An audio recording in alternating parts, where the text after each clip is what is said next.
And Dan here, and welcome to Five Nights at Freddy's 2. My name is Markiplier, and welcome to Five Nights at Freddy's. My name is Jacksepticeye, and welcome to Five Nights at Freddy's. I'm Corey Kingston here, and welcome to Five Nights at Freddy's. Was that the bite of 87?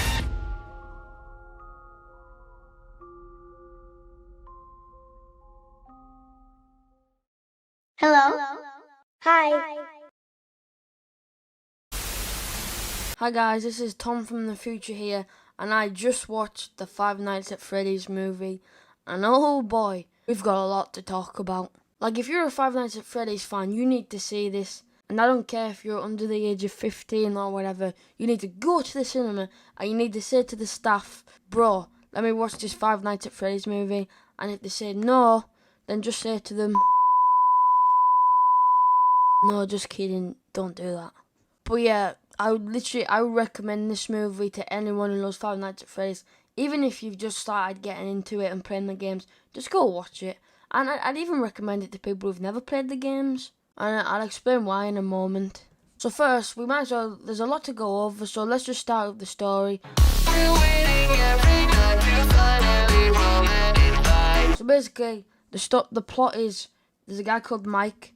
His sister is called Abby, I think she's called Abby, and basically he's looking for a job. He's kind of in debt.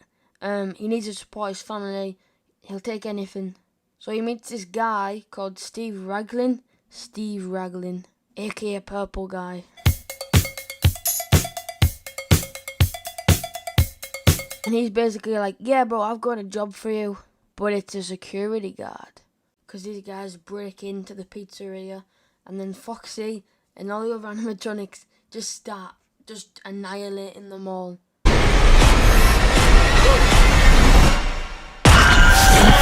So now let's talk about the characters. So first we've got Mike. Now I'm going to be honest, he's a good character in this. He's a good main character. You know, he's looking for a job. He has to look after his sister. I thought Abby was his daughter, but it's only his sister, so he has to look after his sister. He's alone, he doesn't have a girlfriend or anything, so he just has to look after her alone. He got fired from his last job because he beat some guy up.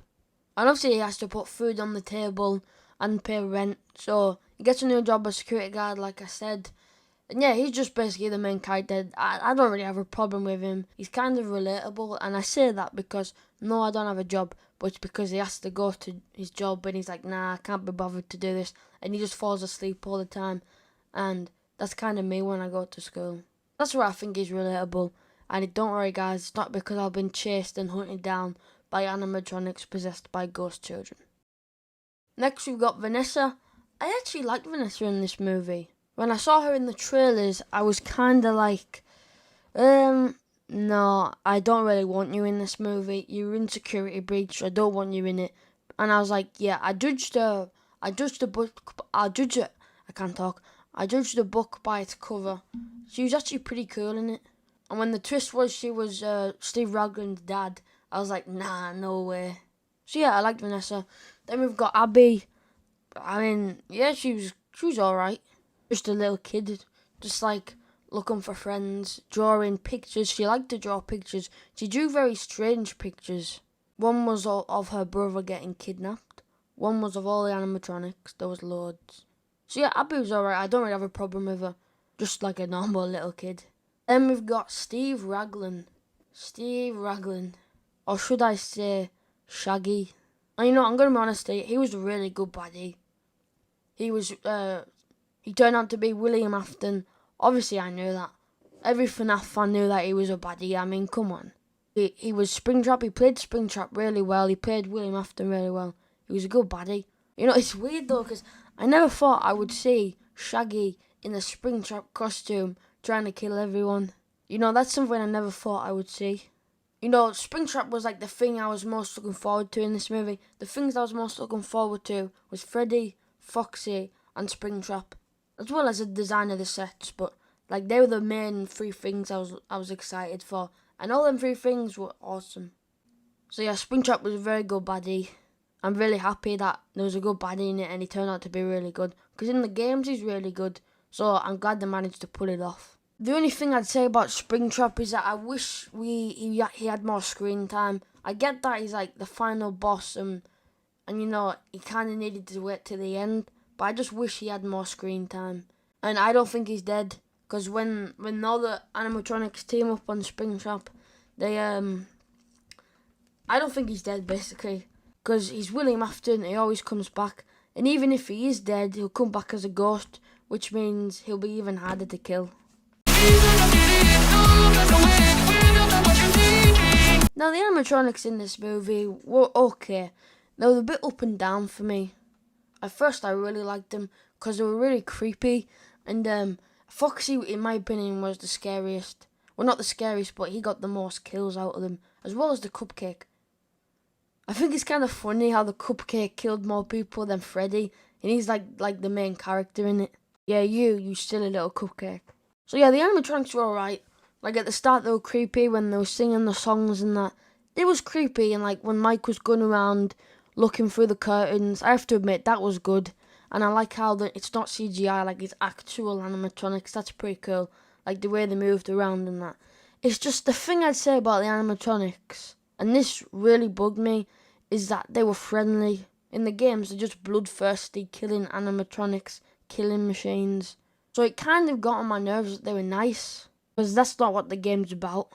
And like when they were building a fort with Abby and Vanessa and Mike, no, I didn't really like that. The music was cool, but no, it just felt wrong. Like Freddy Fazbear is actually one of the most dangerous, like, horror villain in games ever. Like, he kills anyone he sees, he kills anyone who gets in his way. He's literally a bloodthirsty killing animatronic machine. So to see him sitting in a taxi with a little girl and Corey X Kenshin, it just doesn't feel right. Like, to me, Freddy Fazbear is, you know, like I said, a killing machine. Not someone who just sits in a taxi and just, you know what I mean? So yeah, a bit disappointed by that, but the designs on that for animatronics were outstanding. I couldn't have asked for a better design. It was just like a couple things wrong. But hey, nothing's perfect. Now let's move on to the cameos. So we've got quite a few cameos. We've got like 2. So in the restaurant we had Matt Pat. Dude, I can't describe how happy I was when I saw him in there. Some people say that, but you know, it's just a theory. I'm in the Fnaf movie! Oh, and it's been a year! And not only was I in the Fnaf movie, my scene was the first scene shot of the entire production. Day 1, scene 1, I was there. Oh, brother. I knew from the start he was going to be in the movie. He was making live streams and all about it. He was like, I'm not in the Fnaf movie, I'm not in the Fnaf movie. He was teasing about it. He tricked everyone, but he didn't trick me. I knew he was going to be in it. I know what Matt Pat's like. He does it all the time. I knew it, Matt Pat. I knew you were going to be in it. Then we have Corey X Kenshin, the taxi driver. Dude, that was hilarious. What the? Oh my goodness! Like when Freddy gets in the car and he's like, whoa, why do I always get the weirdos? Why do I always get the weirdos? And then there's actually a post-credit scene where Balloon Boy comes. I think that's a teaser for FNAF 2. Balloon Boy's definitely going to be in... If they make a sequel, Balloon Boy will definitely be in it. Like, there was literally like 2 scenes of him jump-scaring. He jump-scared Mike, then he jump-scared Corey. Like, I'm sorry, but he's definitely going to be in FNAF 2. So yeah, I'm happy with the cameos. I just wish they had Markiplier in it. Dude, I'm sorry, but Markiplier deserves to be in the FNAF movie. And Dante DM. But, I'm sorry, Markiplier just 100% out of everyone deserves to be in the FNAF movie. He's been here since the beginning. He's literally like one of the FNAF gods. And he literally made the meme of the bite of 87. Was that the bite of 87? Next, we've got the rating. So, as you know, it's rated R, it's a 15. Guys, I don't think it should have been a 15. Sure, there was kills in it, but like obviously, if you go into the FNAF movie, you have to expect kills. But the kills weren't even that violent. Sure, someone got cut in half, and there was like saw traps, like people, there was like those saws, and but there wasn't that much blood. They weren't that violent, and still, even when the babysitter got cut in half, it was a silhouette. And I know at first I was thinking, yeah, it's probably 15 because of the kids. You know, it's kind of dark how the kids were, you know, they killed and kidnapped and the bodies are stuffed into it. That's kind of dark, but still, it shouldn't be 15 because they didn't go too much into it. I just don't think it should have been it's like, I mean, it's bad, but it's not that bad to be a 15. Like, there's definitely things in scare, like, there's definitely worse things in movies that aren't 15. Like Jurassic Park, Harry Potter. Like, Harry Potter has loads of kills that are probably worse, and that's not 15. And then Jurassic World, people are getting chowed on by T-Rexes and their heads are getting ripped off by raptors. That's not a 15. In fact, one of them is literally a PG. I think it should have been a 12A, at least a 12A. Definitely not a PG, but a 12. If you're about 11 or 12, maybe 10, but I'd say about 11 or 12, you can definitely watch it because it's not that bad. Next, we've got the sets. Guys, I love the sets in this movie. They got everything right. The house, the pizzeria was amazing. It was even better than I thought it would. It had the machines, like the old 80s arcade machines. It had the ball pit from the books. It had the stage, the music, and in the office it had the perfect security cameras. Like, the security camera was awesome. I like how it had the telly where it was like, welcome to Five Nights at Freddy's. I like the little drink on the table. That's from the games. And then the scrolled up piece of paper. Like, they literally nailed all the sets. They nailed everything. Like, I can't think of anything that they missed out on. Now, finally, we have, would I recommend it? Absolutely. If you're a Fnaf fan, you should go watch this. And even if you're not a Fnaf fan, like, if you have no idea what it is, just go watch it. I think you'd enjoy it. Because I actually went to watch it with my dad. And, shout out to you, Dad, if you're watching this. And, yeah, I went to see it with my dad, and he loved it. And he knows nothing about Fnaf, but he really enjoyed it. And he came out with a smile on his face, which made me smile because I know he enjoyed it.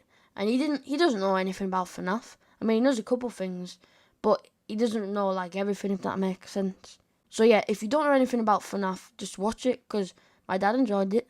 So yeah, that is my review on the Five Nights at Freddy's movie. Like, everything was awesome. There was a few things, like I said, I wasn't too happy about the animatronics, like, how they were nice. And I didn't really, I wish Springtrap had more screen time. But apart from that, everything else was just outstanding. It was excellent. I couldn't have asked for a better Five Nights at Freddy's movie. So thank you to everyone who made it. You know, shout out to all the cameos. And shout out to Scott Cawthon for, like, agreeing to make the movie and just creating the Five Nights at Freddy's games in general. Should they make a sequel? Yes. Hopefully the sequel doesn't ruin it, because I know sometimes sequels are a bit, you know, sometimes the sequels are worse. I mean, not worse. Sometimes the sequels are, like, bad. But I think they could pull it off. If they pulled this off, they could definitely pull off a good sequel. And I hope they introduce Springtrap again and different animatronics. If they make a sequel, I want to see Marionette, Balloon Boy, and maybe some of the withered animatronics. But definitely Marionette, because she's, like, one of my favourite animatronics. And she's so creepy. Like, imagine that. The next movie, they have to... If you don't wind the music box in time, she just pops out of nowhere and starts stabbing. That would be terrifying but cool, and I think a lot of people would like that. But yeah, guys, that's all from me. If you enjoyed, make sure to hit that like button and subscribe, because I think I'm gonna start doing FNAF content now. If you guys want to see it, I'll also do a few Five Nights at Freddy's games on Roblox, all that kind of stuff. And yeah, thank you all for watching. Bye.